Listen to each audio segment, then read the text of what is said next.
देखो यार, मुझे तो समझ में नहीं आ रहा कि क्या होगा। हफ्ते बाद हम दोनों भाइयों की शादी है और शादी के बाद हम दोनों भाई भला एक छोटे से कमरे में कैसे रहेंगे यार। यही सोचकर तो मेरी रातों की नींद उड़ी हुई है। अरे बच्चों, क्यों इतनी फिक्र कर रहे हो? मेरी दोनों होने वाली बहुएं काफी समझदार हैं और बस कुछ समय की ही तो बात है। कौन सा तुम दोनों भाइयों को जिंदगी भर के लिए अपनी पत्नियों के साथ एक कमरे में ही रहना है? लखन, बिरजू की बहन सीमा की कुछ समय पहले ही इन लोगों ने शादी की थी।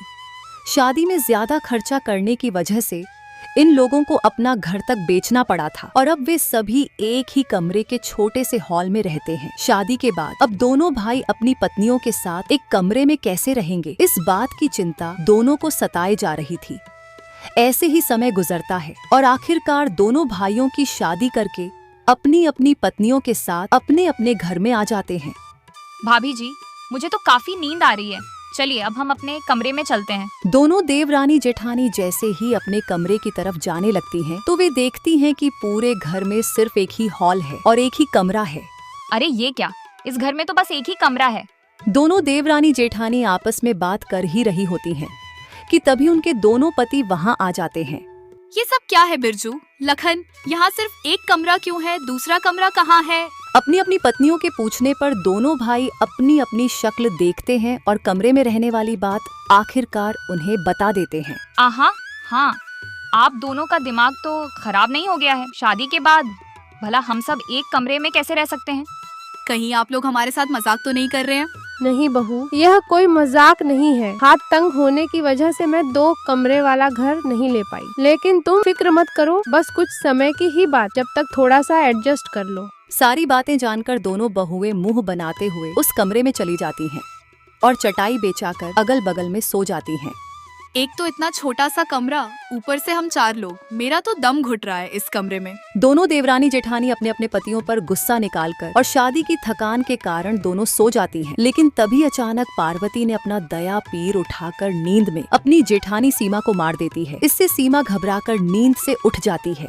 एक तो सुहागरात की रात मुझे इन दोनों के साथ रहना पड़ रहा है और ये महारानी है कि नींद में मुझ पर ही हाथ चला रही है। सीमा उठकर सिरानी के साथ रखी हुई ग्लास उठाकर सारा पानी पार्वती पर डाल देती है, जिससे अब पार्वती की नींद खुल जाती है। आपकी हिम्मत कैसे हुई मेरे ऊपर पानी डालने की? ठीक वैसे ही जैसे तुमने मुझ पर पैर डाला। अपनी अपनी पत्नियों को आपस में लड़ता देखकर दोनों भाई उन्हें जैसे तैसे करके शांत करवाते हैं और फिर वापस सोने की कोशिश करते हैं। तभी अचानक से दोनों देवर देवरानी में प्यार भरी बातें शुरू हो जाती हैं। हाय, पता है लखन, मैंने तो प्लान बना लिया है कि हम हनीमून पर कहाँ जाएंगे। पता है, मैंने भी प्लान बनाया है। दोनों देवर देवरानी अपने अपने हनीमून प्लान्स के बारे में बताने लगते हैं और उनकी खुसर फुसर से सीमा की बार बार नींद खुल जाती है। एक तो तुम दोनों की वजह से हमारी सुहागरात खराब हो गई, ऊपर से अब तुम दोनों हमें चैन से सोने भी नहीं दोगे। बोल तो ऐसे रही हो जैसे हम तुम्हारी सुहागरात खराब करके खूब मजे से सुहागरात मना रहे हैं। क्या हमारी सुहागरात खराब नहीं हुई? और अगर इतनी तकलीफ हो रही है ना, तो कानों में रुई लगाकर सो जाओ। दोनों भाई अपनी अपनी पत्नियों को चुप कराने की काफी कोशिश करते हैं, लेकिन अब वह दोनों कहाँ चुप होने वाली थीं। दोनों देवरानी जेठानी चिल्ला ही रही होती हैं। तभी सीमा की नजर ऊपर बड़ी टांग पर जाती है, जैसे देखकर सीमा को काफी अच्छा आइडिया आता है। अब बस देखते जाइए कि मैं कैसे इस एक कमरे में जेठानी की सुहागरात मनवाती हूँ। सुनिए जी, अगर घर पर सीढ़ी है तो उसे ले आइए। बिरजू घर से बाहर जाता है और सीढ़ी को घर के अंदर लेकर आता है और लाकर टांग पर लगा देता है। फिर सीमा सीढ़ियों की मदद से टांग पर चढ़ती है और वहाँ पर अपना और अपने पति के लिए अच्छे से बिस्तर की व्यवस्था करती है। जिसके बाद अब एक कमरे में जहाँ ऊपर जेठ जेठानी होते हैं, वहीं नीचे देवर देवरानी होते हैं। देखो सीमा, मुझे तो काफी डर लग रहा है, कहीं हम नीचे न गिर न जाएं। कैसे डरपोक आदमी से शादी कर ली मैंने? अरे मुझे तो डर नहीं लग रहा, और मर्द होकर तुम एक चूहे की तरह कांप रहे हो। चुपचाप सो जाओ। अब एक तरफ जहाँ ऊपर जेठ जेठानी आखिरकार अपनी सुहागरात मनाते हैं, तो वहीं नीचे भी देवर देवरानी का कुछ ऐसा ही हाल होता है। कुछ भी बोलो, मेरी जेठानी ने तरकीब तो बढ़िया निकाली। एक कमरे में होकर भी अब हम आराम से सुहागरात मना सकते हैं। देवरानी जेठानी एक कमरे में रहकर अच्छी खासी सुहागरात मना लेती हैं और ऐसे ही सुबह हो जाती है। लेकिन इस कमरे में क्या दोनों जेठानी देवरानी एक साथ हंसी खुशी रह पाएंगी या उनके बीच तीसरा विषाद छेड़ेगा? इसे जानने के लिए हमें कहानी में आगे बढ़ना होगा। अरे ऊपर वाले, क्या हालत बना रखी है कमरे की। कपड़े एक तरफ पड़े हैं तो कमरे का सामान एक तरफ। इन्हें कौन सही जगह पर रखेगा।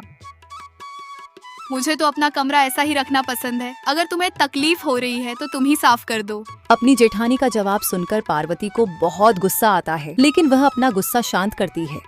इसी एक कमरे की वजह से रोज रोज छोटी मोटी बातों को लेकर दोनों देवरानी जेठानी के बीच बहस छिड़ जाती थी और कभी कभी तो ये बड़ी लड़ाई में तब्दील हो जाती थी। जहाँ जेठानी देवरानी पर हमला करने के लिए झाड़ू लेकर खड़ी होती है, वहीं देवरानी भी जेठानी पर हमला करने के लिए बर्तन उठा लेती है।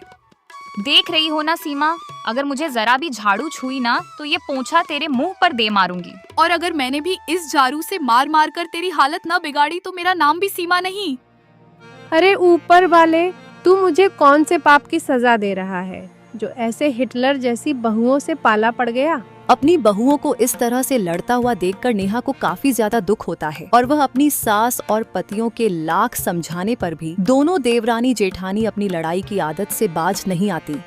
ऐसे ही समय गुजरता है और हर रोज की तरह जेठानी सीमा अपने टांग वाले बिस्तर पर सो रही होती है, लेकिन तभी अचानक सीमा नींद में गलत दिशा में करवट ले लेती है और सीधा जमीन पर गिर जाती है।